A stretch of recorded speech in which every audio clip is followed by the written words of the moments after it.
സച്ചിതം four യുവിൻ്റെ പുതിയൊരു വീഡിയോയിലേക്ക് എല്ലാവർക്കും സ്വാഗതം.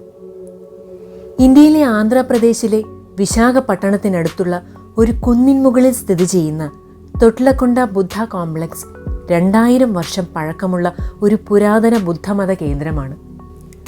1976 ഇന്ത്യൻ നാവികസേന നടത്തിയ ആകാശ സർവേയിലാണ് ഇത് കണ്ടെത്തിയത്.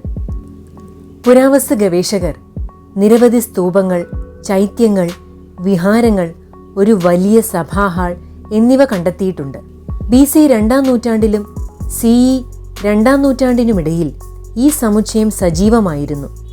വ്യാപാരപാതയിലെ തന്ത്രപരമായ സ്ഥാനം കാരണം ഇന്ത്യ ഉപഭൂഖണ്ഡത്തിൽ നിന്ന് ഏഷ്യയിലേക്ക് ബുദ്ധമതം പ്രചരിപ്പിക്കുന്നതിൽ ഒരു പ്രധാന പങ്കുവഹിച്ചു.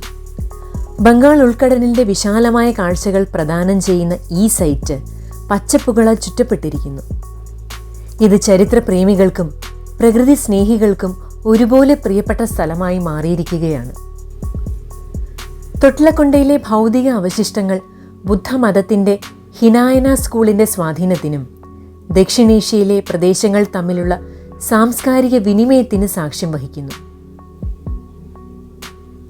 മലമുകളിൽ തെലുങ്ക് ഭാഷയിൽ തൊട്ല അല്ലെങ്കിൽ പാറ വെട്ടിയുണ്ടാക്കിയ നിരവധി ജലസംഭരണികളുടെ സാന്നിധ്യത്തിൽ നിന്നാണ് തൊട്ലക്കൊണ്ട എന്ന പേര് ലഭിച്ചത്. ഇന്ത്യയിലെ ആന്ധ്രാപ്രദേശിലെ വിശാഖപട്ടണത്തിൽ നിന്ന് ഏകദേശം 15 കിലോമീറ്റർ അകലെ ഭീമുനി പട്ടണത്തിനടുത്തുള്ള ഒരു കുന്നിൻ മുകളിലാണ് തൊട്ലക്കൊണ്ട ബുദ്ധ കോംപ്ലക്സ് സ്ഥിതി ചെയ്യുന്നത്. സമുദ്രനിരപ്പിൽ നിന്ന് ഏകദേശം 420 അടി ഉയരമുള്ള ഈ കുന്ന് കടലിനെ അഭിമുഖീകരിക്കുന്നു. 2019 കാലവർഷക്കെടുതിയിൽ സ്തൂപം ഭാഗികമായി തകർന്നെങ്കിലും 42 ലക്ഷം രൂപ ചെലവിൽ 2021 പുനഃസ്ഥാപിച്ചു. ശ്രീലങ്കയിലും തെക്ക് കിഴക്കൻ ഏഷ്യയുടെ വിവിധ ഭാഗങ്ങളിലും ബുദ്ധമതം പ്രചരിപ്പിക്കുന്നതിനായുള്ള ഒരു പ്രധാന സ്രോതസ്സായ പുരാതന കലിംഗയുടെ സ്വാധീനത്തിൽ തൊട്ലക്കൊണ്ട നന്നായി ഉണ്ടായിരുന്നു. ഇത് ഇൻഡിക് സംസ്കാരത്തിൻ്റെ, പ്രത്യേകിച്ച് ബുദ്ധമതത്തിൻ്റെ സമുദ്രാന്തര വ്യാപന പ്രക്രിയയെക്കുറിച്ചുള്ള ഉൾക്കാഴ്ച നൽകുന്നു. ബുദ്ധ ഭിക്ഷുക്കൾക്ക് ഇവിടെ ഒരു ആശ്രമ സമുച്ചയം പണിയാൻ അനുയോജ്യമായ ഒരു ആകർഷണമായിരുന്നു സമുദ്രതീരത്തുള്ള ഒരു കുന്ന്.